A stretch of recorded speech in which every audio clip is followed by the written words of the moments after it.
Hey, how's it going, everybody? Welcome back to the channel. Now, if you're new to the channel, my name is Big Ball Vlogs. I do reviews, news, and everyday vlogging. If this video is somewhat educational or entertaining, please consider smashing that like button and maybe subscribing to the channel for new videos when I post them. So today is January 2nd, 2020, and in a couple of days, January 7th through January 10th, 2020, CES will be happening in Las Vegas, Nevada. So this morning I got up checking my news feeds to see if there were any leaks or anything new that I should keep an eye out for at CES, and I came across a video from the company Insta360. Now, if you're not familiar with Insta360, they are a 360 camera that I happened to stumble across last year. I didn't do a lot of reviews on it because it was a somewhat dated camera that had been out for a while. I just stumbled across someone using one on social media. I reached out to the guy and said, hey, what is that thing you have floating in your hand that I can't see the selfie stick for, and you're getting all these different angles? He told me it was the Insta360 1X, which I immediately went out and bought, used it for a while, and absolutely loved it. Now, shortly after that, GoPro released the GoPro 360 Max.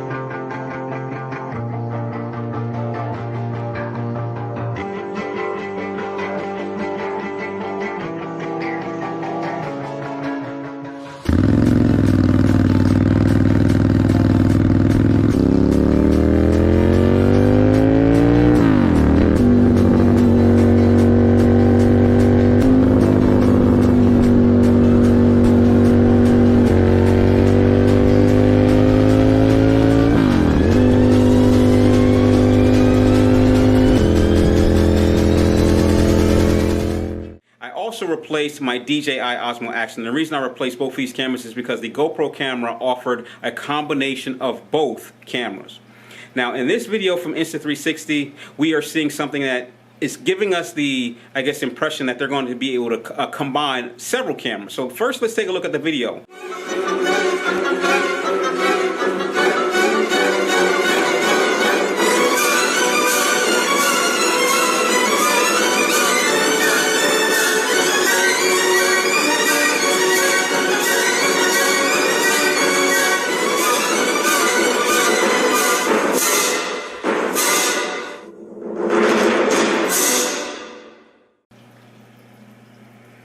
Alright, so first off, we start off with a high-end industrial blender in which Insta360 throws in 4 cameras. And let's break down those 4 cameras. The first camera they throw in is their own Insta360 1X.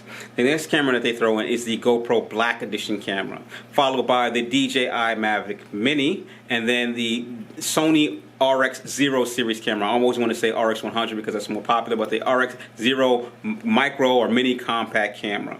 If we take a look at the cutscenes in between the blending, we can almost match those cameras to the different cutscenes. So let's take a look at that first. Let's break that down.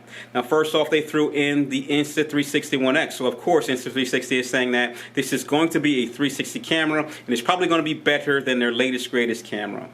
Next, we have a video shot at a lantern festival, and even though it was a short video, we see that it is pretty well lit. I mean, lantern festivals are kind of dim, but whatever camera was able to capture this video was able to capture some amazing footage in low light situations.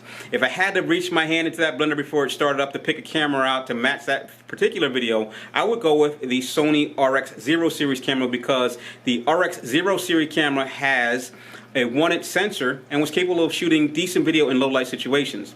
So what I'm thinking that Insta360 is trying to tell us in this particular part of the video is that their new camera is potentially going to have a 1-inch sensor capable of shooting amazing low light images. Now, next we have 2 images that I think are combined together, matching to one camera. That is someone downhill skiing and then going over a waterfall in a kayak. Now, if I had to reach in that blender again and pull out a camera, I'm going to pull out the GoPro Black Edition camera. As we all know, GoPro is now currently holding, I guess, the industry standard in action cameras. But not only that, over the last few iterations of GoPro cameras, they have had I guess, an industry standard record for having amazing image stabilization. So what do I see happening in these two videos? I see action. I see waterproof. I also look at these two videos and I see something that has amazing image stabilization. So what I think Insta360 is telling us is that their camera is going to be able to replace your GoPro with amazing image stabilization, amazing image quality, and it's probably going to be waterproof and ruggedized. And this one is a little bit confusing, or not confusing, but it's almost outright, but I think they just threw in the wrong type of drone. Maybe because it was a mini drone, they had to throw it into this blender. What we saw is something pirouetting or spinning away or even tumbling away from a balloon. And as we know, the Mavic Mini or no camera drone is capable of doing flips or rolls. At least that I know of. If there was one, please correct me in the comments below. But what I think they're trying to tell you is that you're going to be able to drone their next series of action cameras. Now, by drone, I mean attach it to what they call a Cinewhoop, which is a racing drone that has been kind of retrofitted with ducks and fly slow so that you can do amazing cinematic flights with it, or it's going to be able to be attached to a racing drone so that you can get those crazy loops and rolls that you see people doing in some of these newer racing drone videos, where they have these amazing 4K cameras strapped to a racing drone and get this amazing footage of it like pirouetting off of a waterfall, or in one video that I saw, which I believe was also an Insta360 leak, of it racing up the side of a skyscraper or a tall building. So if I had to take these pieces of this puzzle and put it together, this is the camera that I think Insta360 is going to be releasing on January 7th. It's probably going to have a 1-inch sensor like the Sony RX0 series, which is able to shoot in low light situations.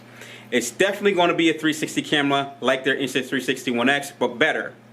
It's probably an action camera, or be able to be used as an action camera, which is waterproof with amazing image stabilization. And it's probably going to be small enough and light enough to attach to a drone to get aerial footage. So as the specs start to roll out, I'm going to be watching the new camera from Insta360. I'm very curious about what the cost is. I think the GoPro Max costs about $500 still, but you might be able to get it off of Amazon with some additional accessories. I'm also curious about the form factor. I did like what Insta360 had going for it with that invisible selfie stick and the kind of slim design where the cameras were right across from each other. And it provided a better stitching, in my opinion, than the GoPro Max. That's this video. I'll definitely get back to you if I see anything interesting coming out of CES, and anything that I may pick up and do a review on. So hey, thanks for watching. Thanks for supporting the channel. I'll get back to you soon. Talk to you later. Bye.